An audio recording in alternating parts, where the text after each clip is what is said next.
Camino Levante is one of the lesser-known pilgrimages to Santiago de Compostela. But it's steeped in the history, and evidence of the Order of Santiago will be found in most of the cities and villages along the way. And it's a spectacular trail, wide open spaces, big skies and beautiful sunrises and sunsets. Starting in Valencia, the journey takes us through the wonderful cities of Toledo, Avila and Zamora, and it's here the Camino joins the Via de la Plata. In many ways it's similar to the Via de la Plata, both in the type of terrain and on the long and remote stages that will need to be navigated. The Levante traverses 4 autonomous communities across mainly flat agricultural land. From the rice, orange and fruit orchards of Valencia to the vineyards, olive trees, fields of grain that are your constant landscapes in the other provinces of this Camino. The infrastructure is improving all the time as more pilgrims become aware of this way.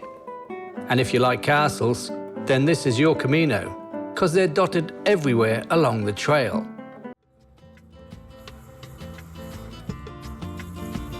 The pilgrim makes his way to the city of Valencia, a city found on Spain's eastern coast, where the river Turia meets the Mediterranean.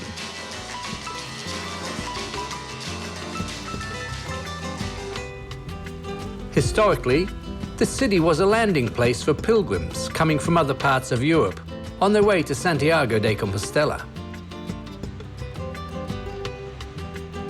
It's the country's 3rd largest city, a population in excess of 800,000 inhabitants, and it's renowned for its innovation, with cutting-edge and visionary buildings such as the Interactive Museum, the Planetarium and the Oceanarium. The Port of Valencia is one of the biggest on the Mediterranean western coast and one of Europe's busiest container ports, and a popular stopover for many cruise ships.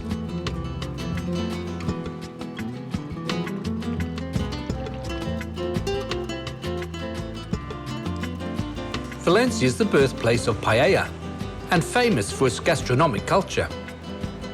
Also, a pilgrim might be lucky enough to witness the silk tradition here, enjoy the spectacle of the traditional garments women and men wear during the local festivities. Just outside the Old Town, the offices of the Friends of the Camino de Santiago Association may be a worthwhile place to visit, get all the information and updates on the current state of available albergues and waymarking along the route. The Turia Riverbed Park is a park that runs for several kilometres between the 2 halves of the city, and it's the largest and one of the most beautiful urban parks in all of Europe.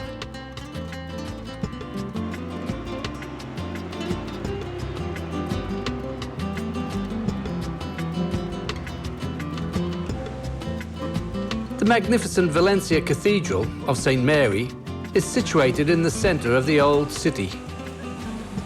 This Gothic church was built between the 13th and 15th century, and in one of its many altars, it has the remains of the Holy Grail, the legendary cup that Jesus drank of out of the Last Supper.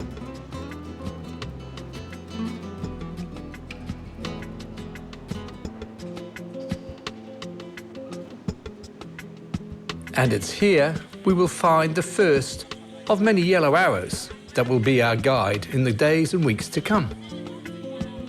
Most of the first few stages on this Camino will be walked on the tarmac, and that means your feet and legs might suffer, especially if the temperatures are up. Leaving this large city is almost entirely on the footpaths.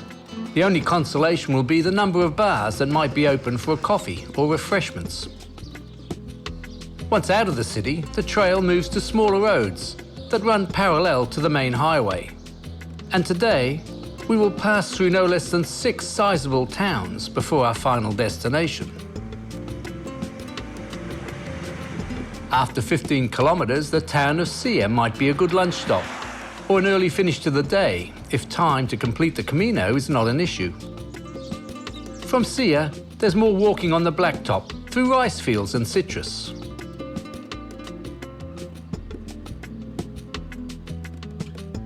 The region of Valencia is often called the orchid of Spain, for obvious reasons. It produces vast amount of citrus, both for domestic use and for export. In Almusafes, the skyline is dominated by the Tower of Raquef, a great example of Almohad military architecture, a fortified structure used as a lookout post in the 9th century.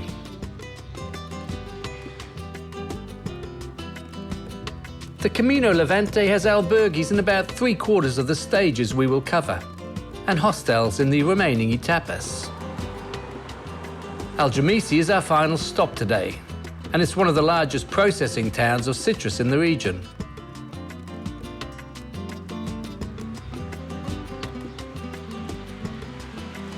Be sure to arrive at the museum to get your keys before it closes at 2 p.m.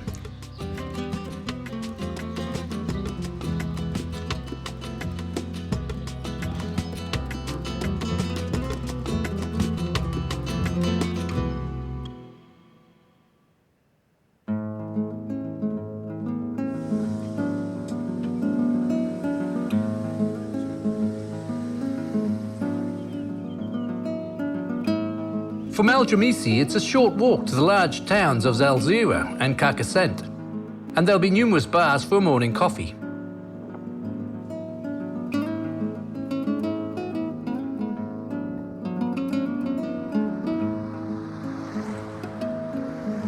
And there are more towns along the trail today, so there'll be plenty of stops for a pilgrim to rest up.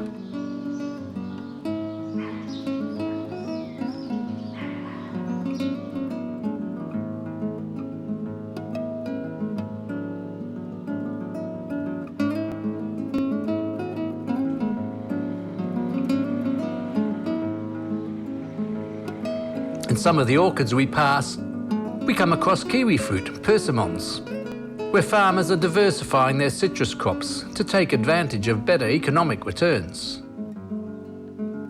After a pleasant walk along a riverbed and a break from the blacktop, we find Zativa at the base of Mount Puig, on the southern slopes of Monte Veneza. It's built on the edge of a large, fertile plain, with a population in excess of 20,000 people.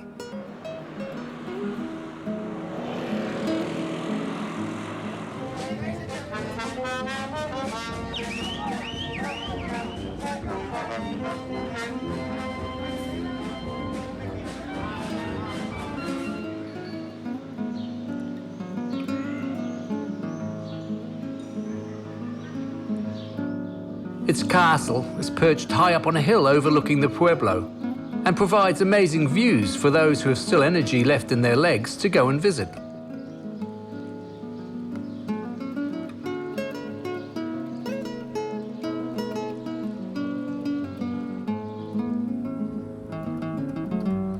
The town has many attractions, including a huge collegiate basilica, which is chief among many other churches and convents that are found here.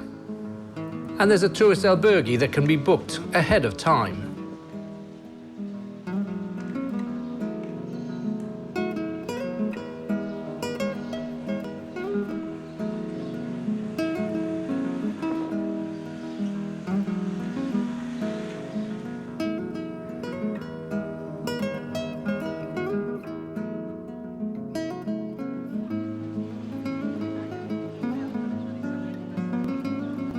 Our third stage to Moisent is 28 kilometers.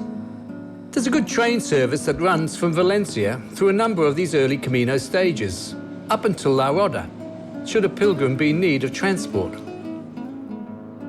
Our day starts with a walk through some smaller villages, and the large town of Canals after 8 kilometers will be your breakfast stop. From here, our journey moves towards the countryside.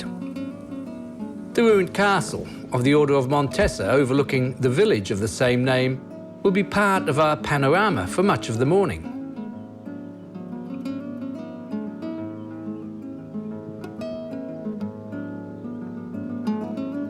The trail meanders past more citrus, orchards of oranges, apples and plums. After a few more smaller villages, to break the journey, we reach our final destination.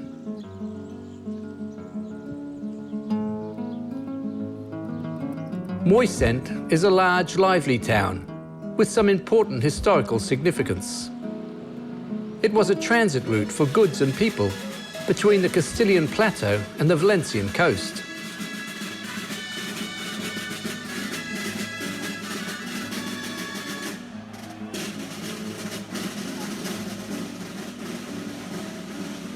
The town is situated at the foot of the Sierra Grossa, and it's another town with a medieval castle.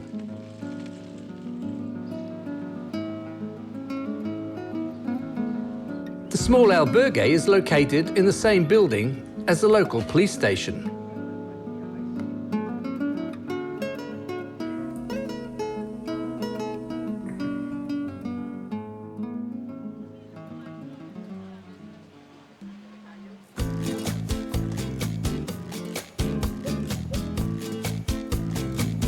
After 3 long stages, our 4th day on the Camino is to La Fonte de Figuera, and it's only 18 kilometers.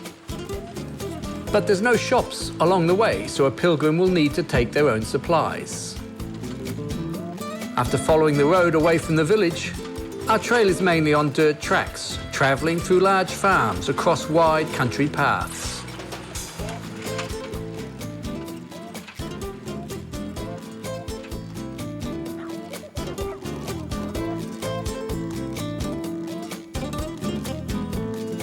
There's a pretty walk approaching the ravine of Banyoles, and then some climbs and descents to reach the great viaduct made for the high-speed trains.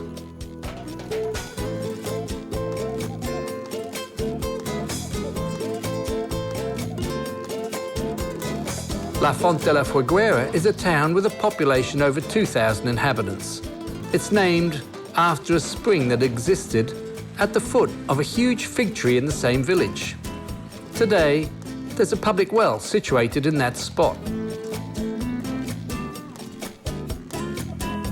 Our albergue here has a very unique layout, 4 bunk beds inlaid into a concrete setting and run by the local policia. And this town has a reputation for the amount of wine it produces in the region.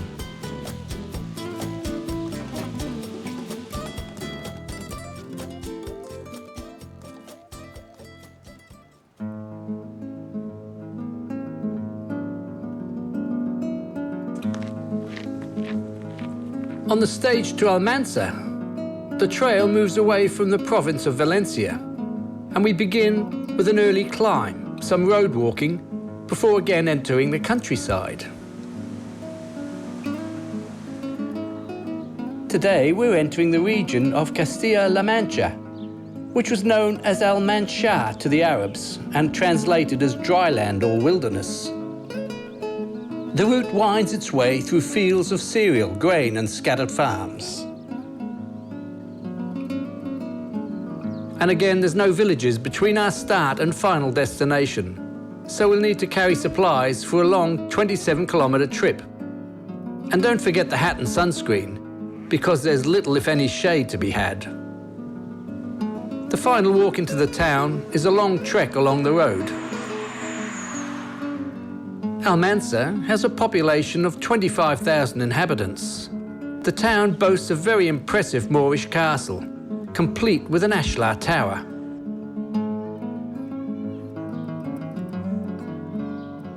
The historic quarter was declared a historic artistic site and is formed by narrow streets that surround the castle, which is built on a huge rock above the city. The pilgrim shelter here is run by the Sisters, Slaves of Mary, and it's found near the municipal police station.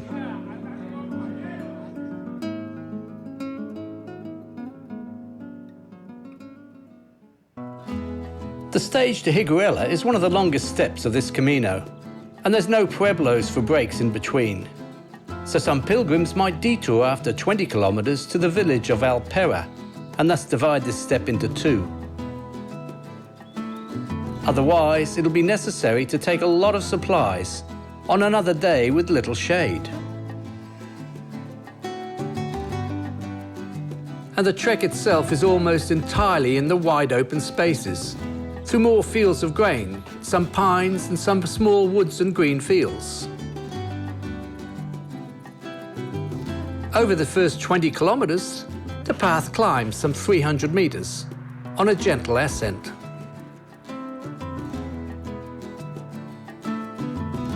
Higuera is a smaller pueblo with a population of barely 1,400 people, and it's located at the foot of the Santa Barbara la Vieja mountain.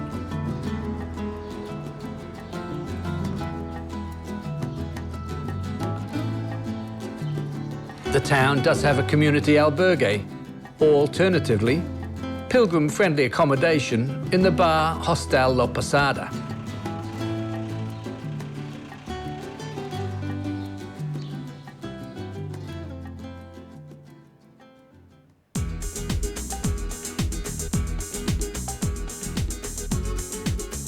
The stage to Chinchilla leaves the pueblo on the Hoya González Highway and drops to a path that runs parallel to the road.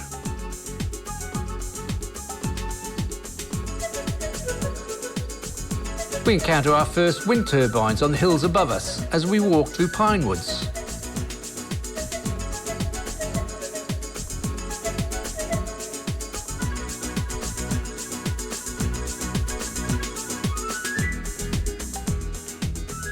The tiny village of Hoya Gonzalo appears before us after 11 kilometers, and this will be a welcome rest stop.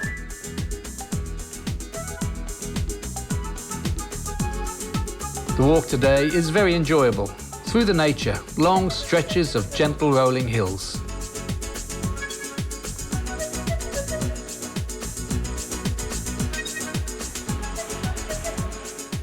Chinchilla is a pueblo situated on the side of a hill, with a huge castle perched above it.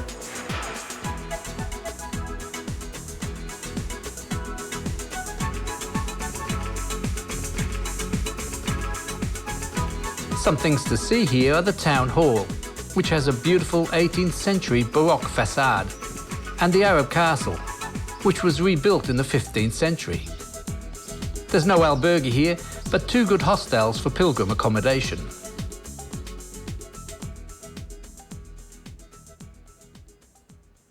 On our 8th stage, it's another shorter journey, 18 kilometers, but again no villages along the way.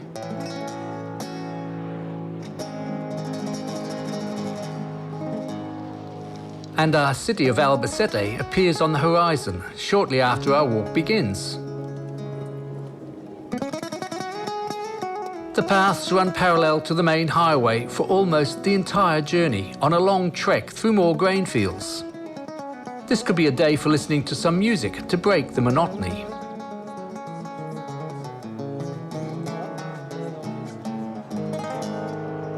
Albacete, with a population of 165,000 inhabitants, is the largest city in Castilla-La Mancha, and it's situated on a vast, flat stretch of farmland.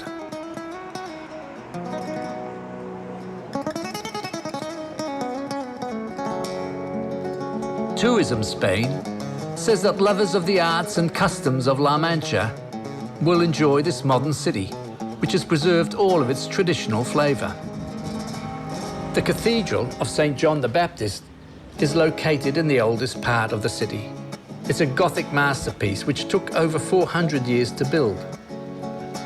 And the city's traditional houses are also worth seeing, some with their impressive coats of arms, and most with a mix of Gothic, Mudéjar and a Renaissance architecture.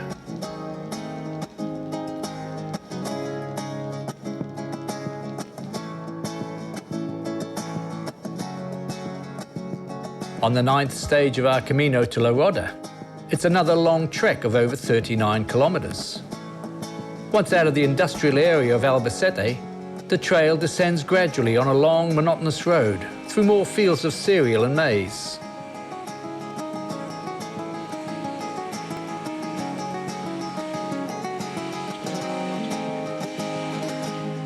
Fortunately, there's a large village halfway for our break, in the town of La Ganeta.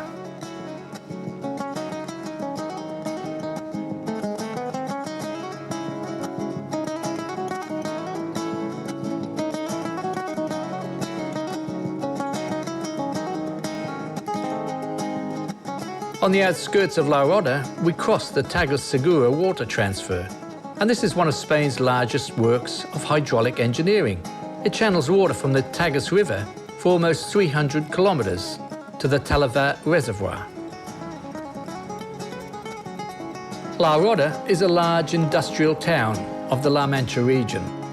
Accommodation here can be found in the Bull Ring at the Plaza de Toros, but it's essential to phone ahead for this service. And while you're here, be sure to try miguelettos, a puff pastry and cream sweet, whose secret lies in careful traditional production.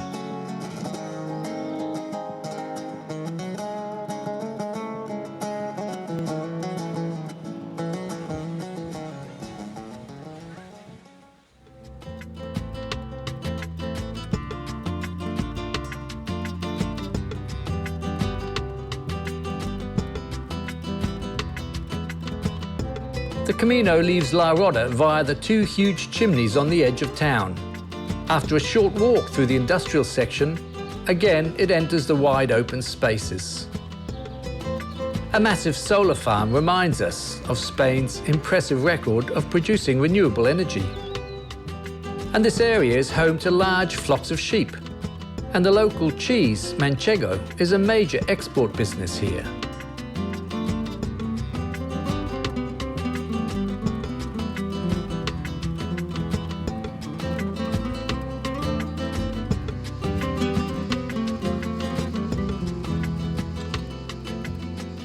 The village of Manea is a good stop for halfway.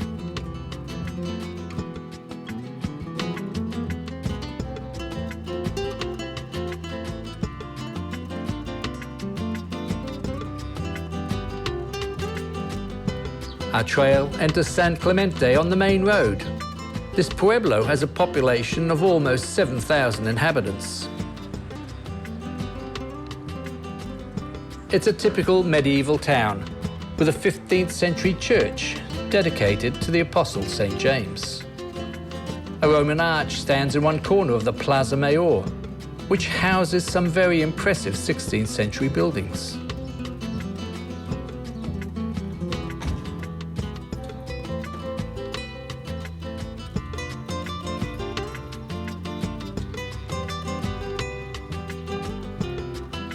In 2018, there were no albergues here, but two good hostels that offered pilgrim accommodation.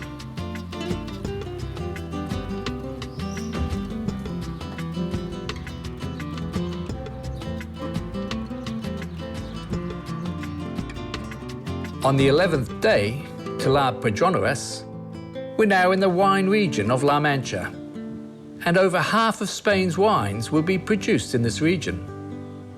Today, the stage is 24 kilometers. No villages between San Clemente and our journey's end, so a pilgrim needs to carry their supplies. We come across the deserted village of Santiago de la Torre with its abandoned castle, which once defended the passage of the Zancaro River by the Order of Santiago.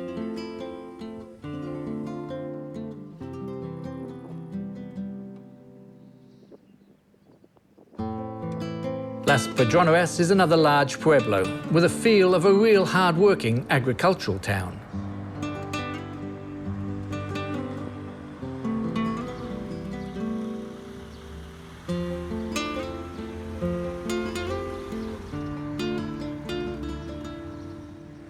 The Casa Parochial is the refuge for pilgrims here, with individual beds and washing facilities.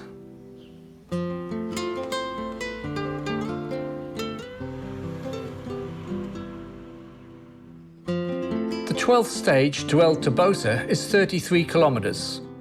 And today, we're in the heart of Don Quixote country, and it's mainly through vineyards.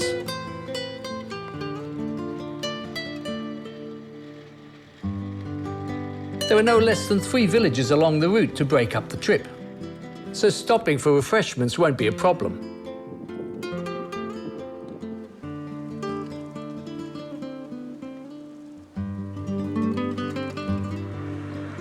At Mota del Cuervo, a village which translated in English means Mother of Crows, we see our first windmills on the horizon. These windmills have long become obsolete, but they generate great interest from the tourist buses. Our path moves across rolling hills, through farmland and pine trees.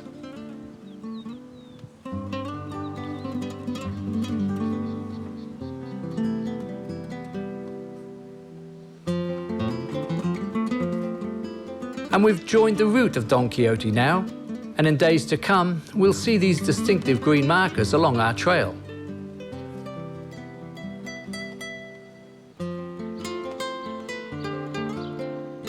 El Toboso is the oldest town in the area, and it's steeped in the legend of Don Quixote, modern-day statues in the main square.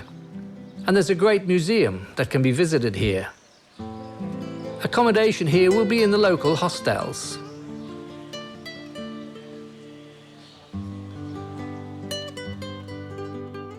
On our stage to Via de Don Fadrique, we come across one of the wonderful features of this Camino, an inspiring sunrise. And again, the walk is through vast flatlands, and there are two well-placed towns along the way for refreshments.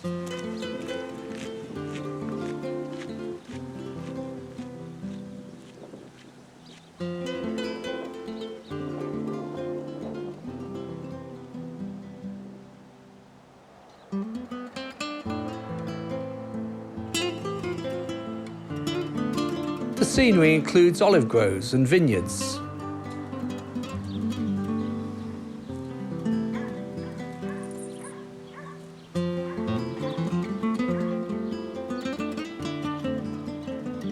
The town of Don Fadrique once belonged to the Order of Santiago, an order whose primary mission was to protect the many pilgrims who were travelling to the tomb of St. James.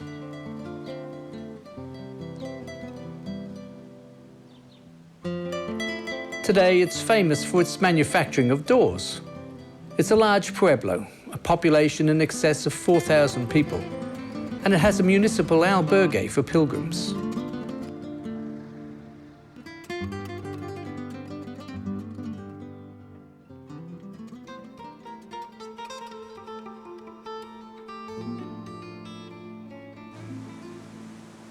Olive trees, almond trees, and vast acres of the ever-present wheat stretch out on the horizon before us on the 14th stage of the Camino.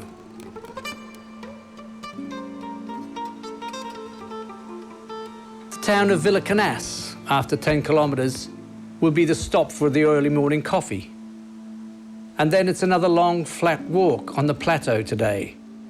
And there's no pueblos again until our final town.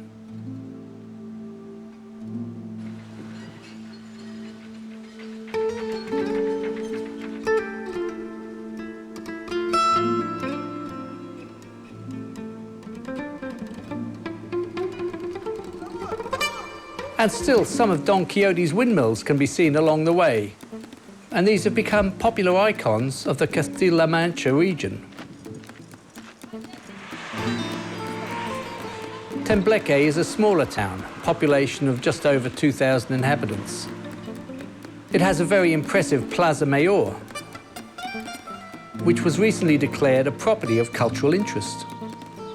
The square itself follows the design of old open-air theatres, and it's well worth a visit. In 2018, there was no albergue here for pilgrims, but 2 or 3 hotels that could be used.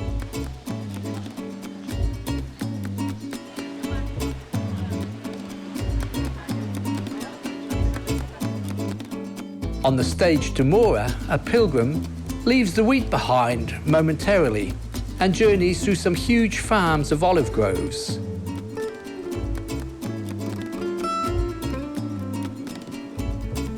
We're in the largest olive-growing region of La Mancha. The prosperity of this whole area relies on the olives.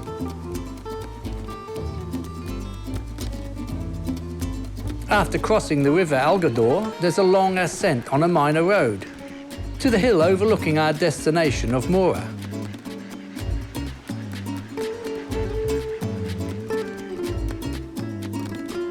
Mora is a large pueblo with a population of over 10,000 people. Its huge square is the centre of all activity in this town, And here we'll find some great examples of Mudéjar culture.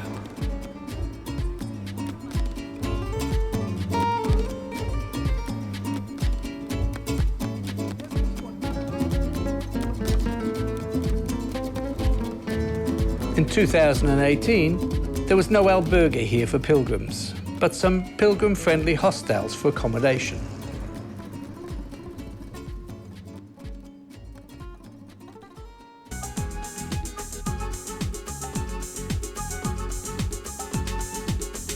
The 16th stage to Toledo is a daunting 40-kilometre hike with a number of villages along the way to break the journey. Unfortunately, none of these towns have accommodation for a pilgrim. And it's such a pretty city that it would be a shame not to enjoy some time there. A popular compromise might be to take a taxi from Mora to Nambroca and walk the last 20 kilometres to ensure some free time exploring Toledo.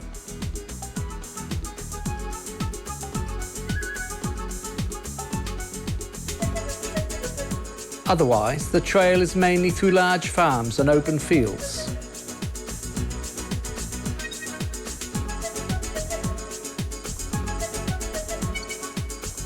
And after a long, tiring stage, the path comes to the city of Toledo.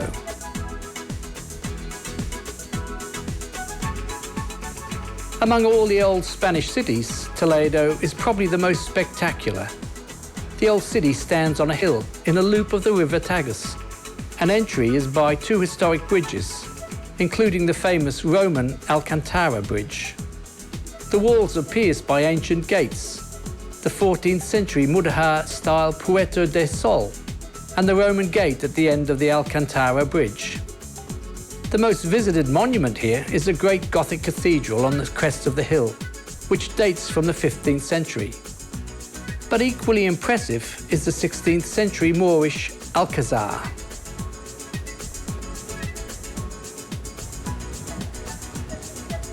The city is the capital of the province of Castilla-La Mancha, with a population of almost 80,000 inhabitants. It's an incredible mix of Christian, Moorish and Jewish cultures.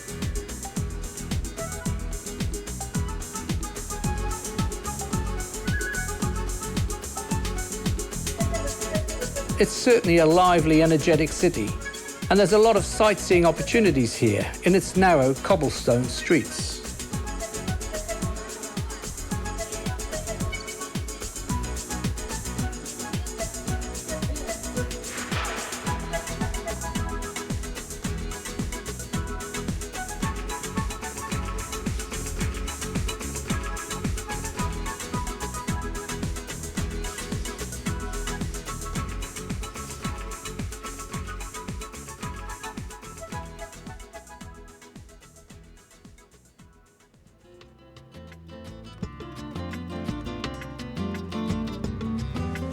In the morning, we leave the large city via the Bisagra Gate and head for the hospital, crossing the river and travelling along its bank for a short while.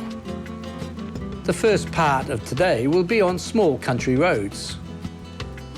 And it's another day of wide open spaces over gently rolling hills.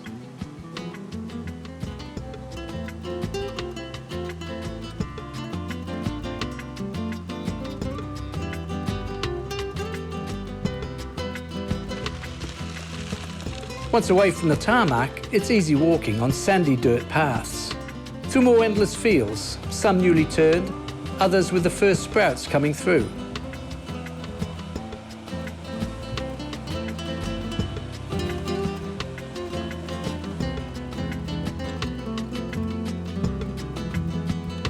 The first village is along 24 kilometres away, so a good breakfast before leaving the city might be an idea.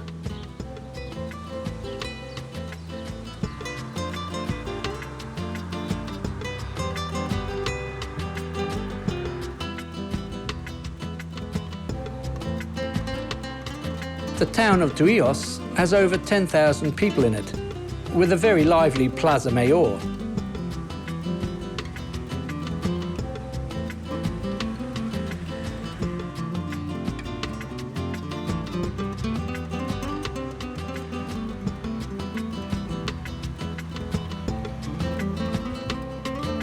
The 16th century collegiate church of Santissimo Sacramento, with its magnificent facade, is a popular attraction here. Our albergue is near the town centre, close to the large town hall.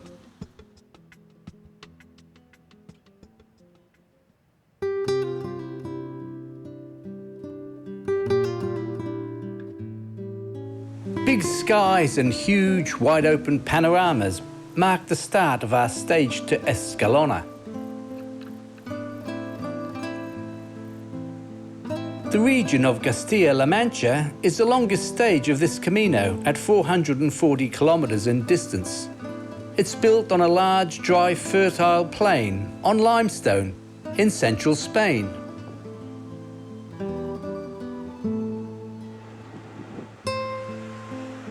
Escalona is an amazing first sight for the pilgrim. It's situated on a plateau above a steep slope on the bank of the river Alberche, and its castle and city walls dominate the skyline.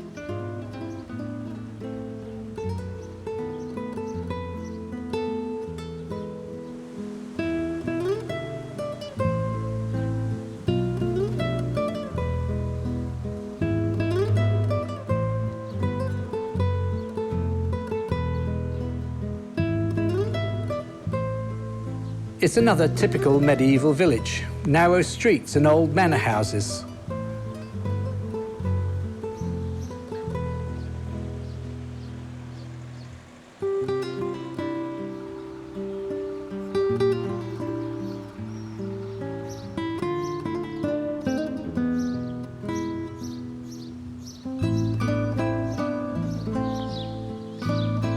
And a pilgrim might feel safe tonight in the albergue, because it's situated next to the offices of the Guardia Civil.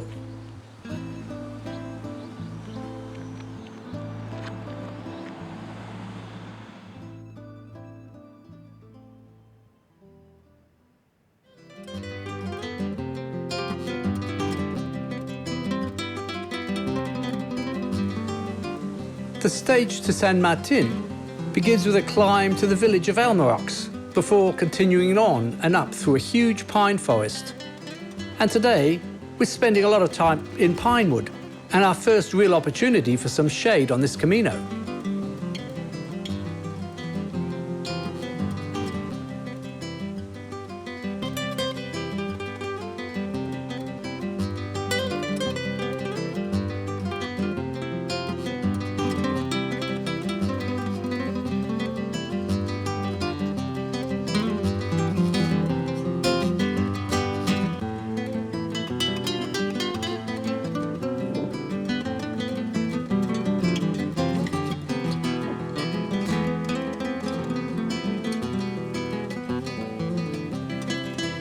Yellow markers can be deceptive on this part of the trail, so some care will need to be taken.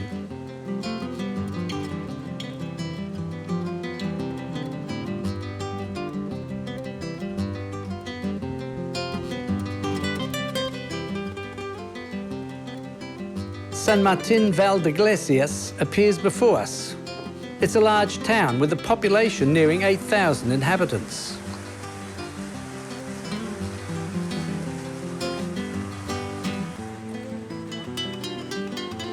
In 2018, there was no pilgrim albergue here.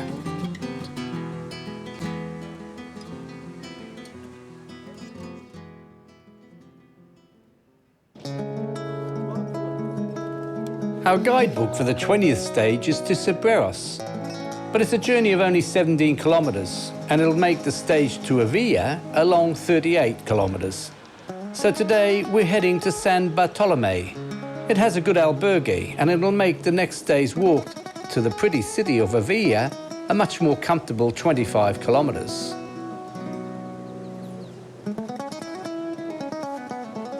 The stage starts with a road walk on the N403 for about 3 kilometres before heading into Pinewood and Home Oaks until we reach the town of Cebreros.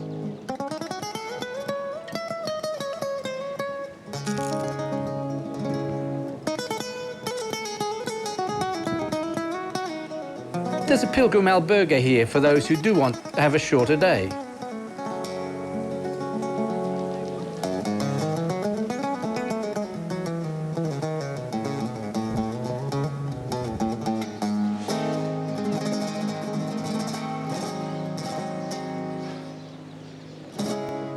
From Sobreros, there's a very steep ascent for over 5 kilometers, and this will test even the fittest peregrino.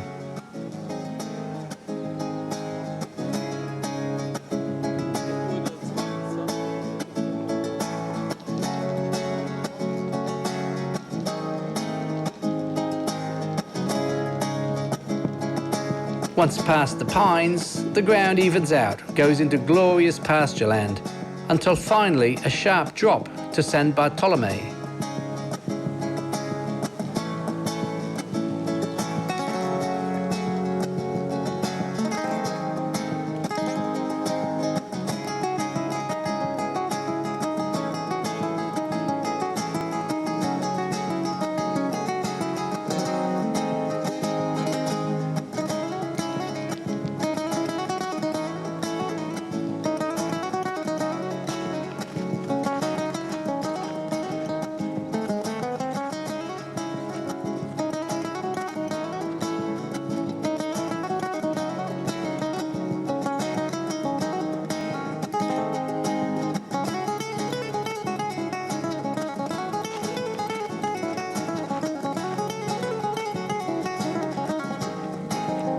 And here, there's a bar in the swimming complex and a great pilgrim's albergue.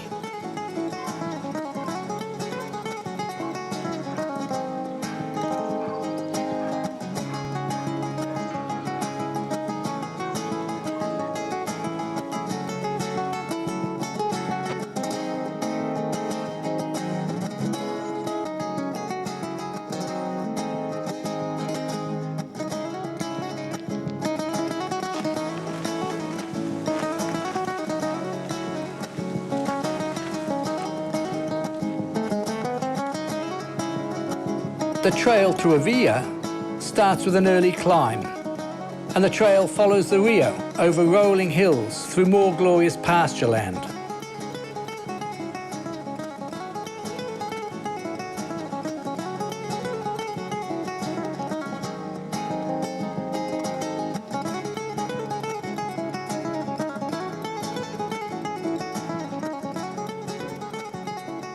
The old part of Avila is enclosed by the most incredible walls, with no less than 88 semicircular turrets, completely enclosing the town.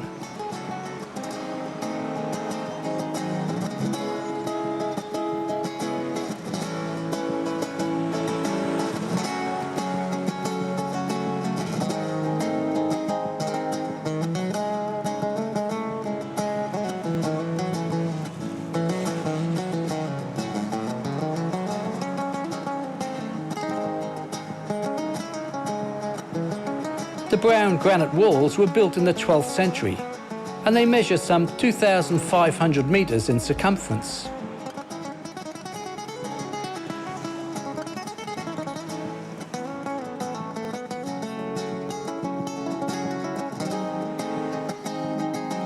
The modern city lies outside these walls.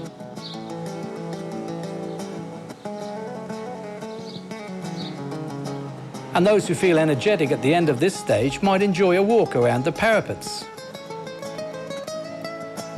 There's also a very impressive Gothic cathedral in the old town, which resembles a fortress as much as a church.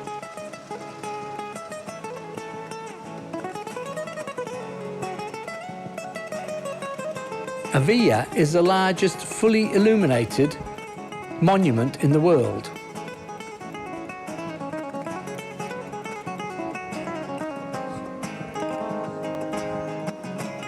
The city boasts one of the most famous Camino albergues here, and it's situated just outside the old town.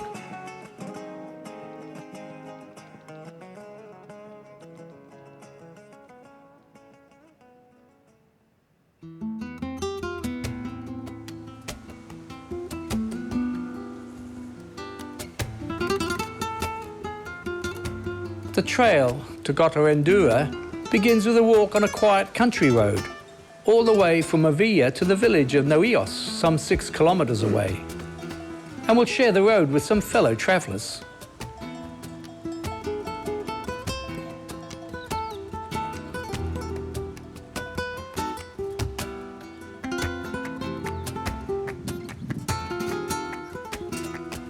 From this village, there's some magical medieval paved pathways through small forests before heading into wide open countryside.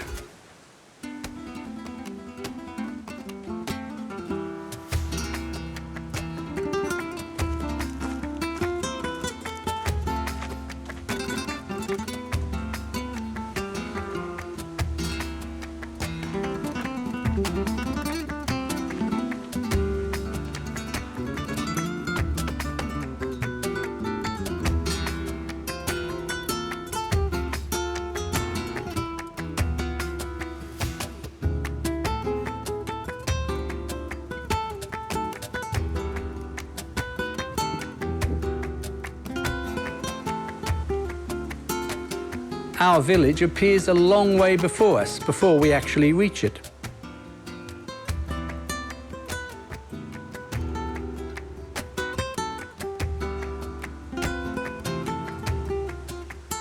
This pueblo is very tiny with a population of just over 150 inhabitants. There's no shops here, but one single bar, and one of the prettiest and most modern albergues we'll find on this whole Camino.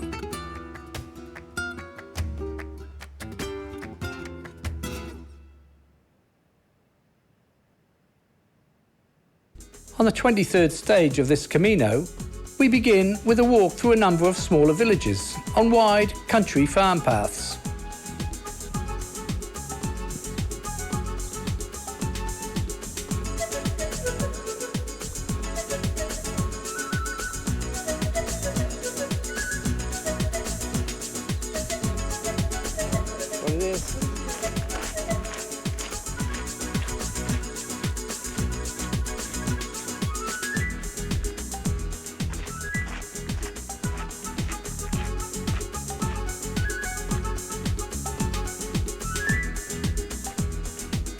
After the village of Tinosillos, the Camino moves through a large pine forest where the trees are all being cultivated for their sap.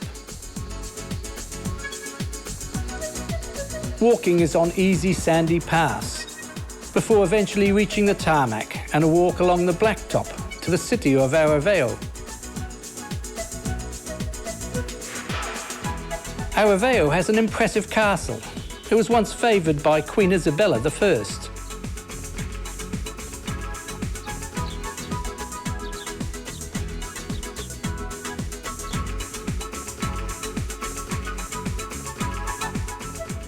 The government of Spain has declared the city a historic artistic site due to its many examples of Mudéjar art. And it's another town without a pilgrim's albergue.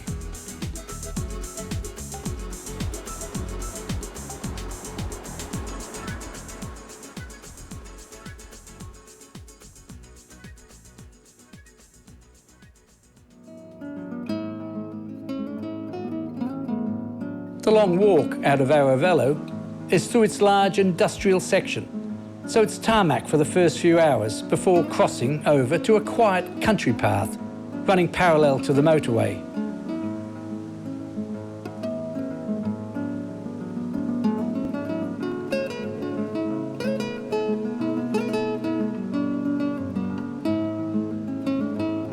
Until the first village of Aquitanes, which is 15 kilometers away. And there's a few bars here for refreshments.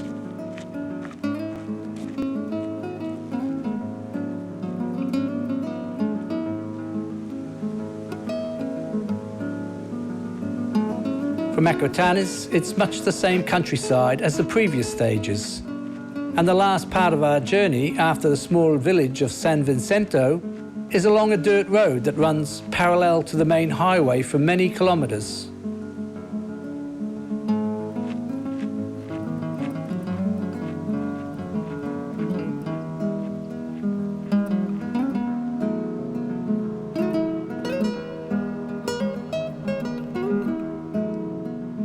Medina del Campo is a large town with a population of over 20,000 people.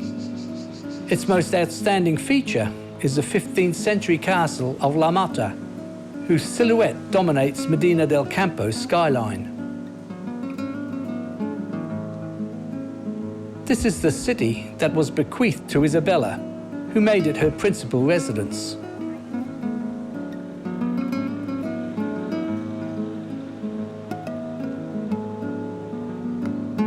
And the city centre is steeped in history and full of historical palaces, convents and museums. Our albergue here is a convent located next to the busy Plaza Mayor.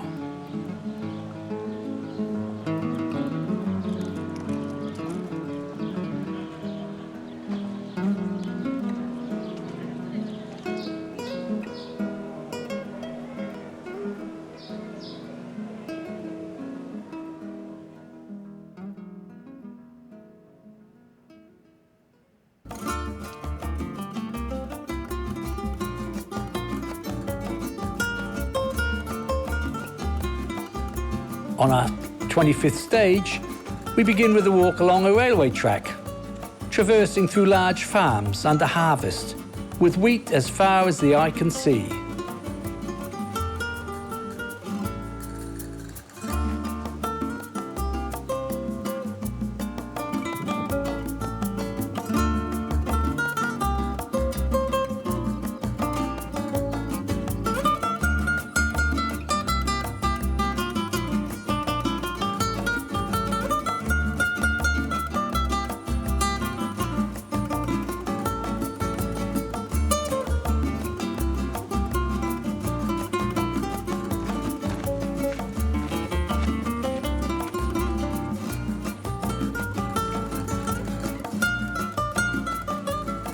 The town of Nava del Rey will provide a lunch stop after 15 kilometres.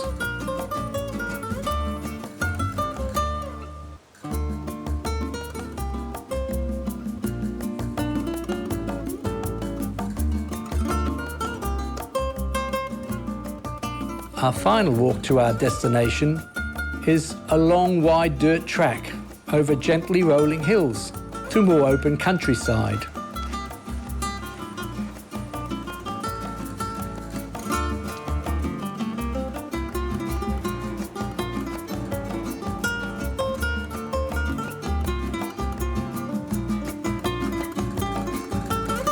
The small village of Siete Iglesia is named after the 7 churches that used to exist here.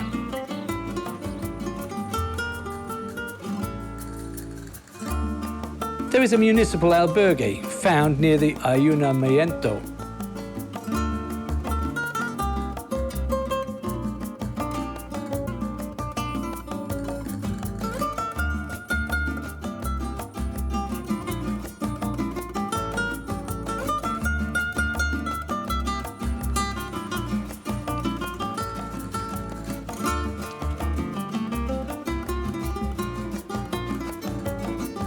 Another special sunrise starts our second last day on the stage to Toro.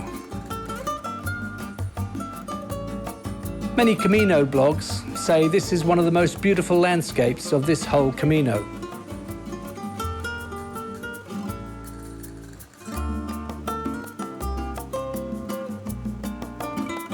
There is a village break at Costranuto, and soon after that, our trail runs along the river, which it follows for almost the entire journey to Toro.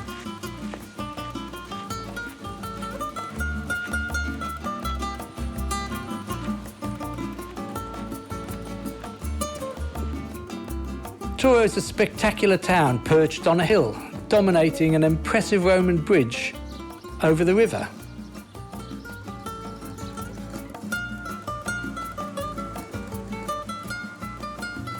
The town has a number of churches, including a huge cathedral, the Church of Santa Maria. It has a Moorish palace and some beautiful old manor houses. Toro is also very famous for its wines, and a pilgrim will have a great choice of bars and restaurants here.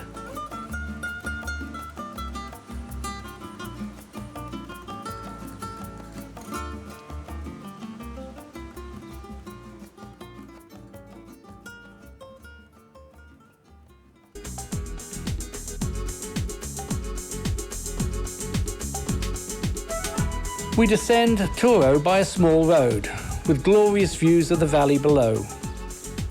On this stretch, our trail will again run alongside the river for most of the way to Zamora.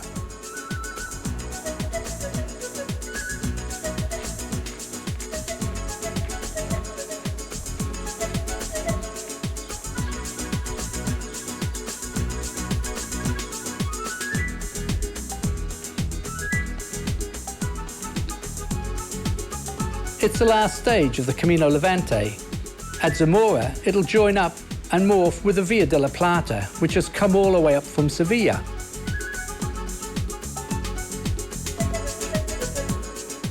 And today, it's a long 36 kilometers. Some pilgrims, if they have time to spare, might break their trip at the first large town of Villazan, some 19 kilometers away. Otherwise, we're walking on flat land, but a lot of it's going to be on the tarmac.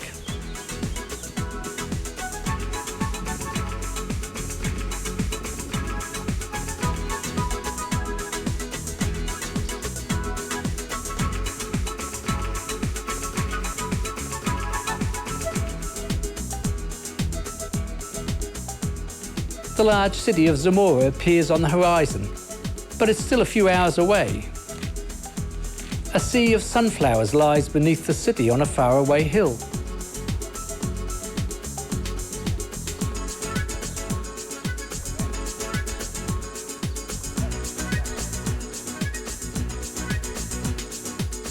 Like Avila, a good part of this city has ancient city walls still intact. Zamora is a tourist delight. Apart from a number of Gothic churches, it has a unique Romanesque cathedral, a castle, a palace, and some wonderful museums. And there's a large albergue here, capable of accommodating 60 pilgrims.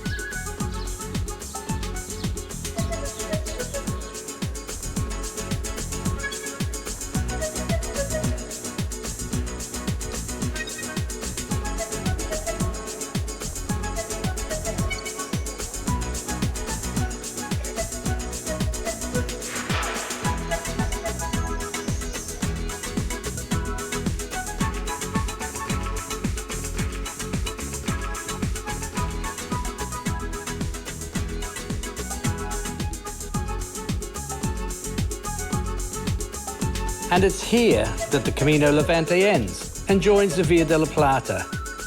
After an unforgettable journey that's covered more than 800 kilometers, we've passed through some glorious Spanish countryside, through wonderful towns and cities. And as always on the way, we've enjoyed the warmth and hospitality of the Spanish people and their amazing history and culture.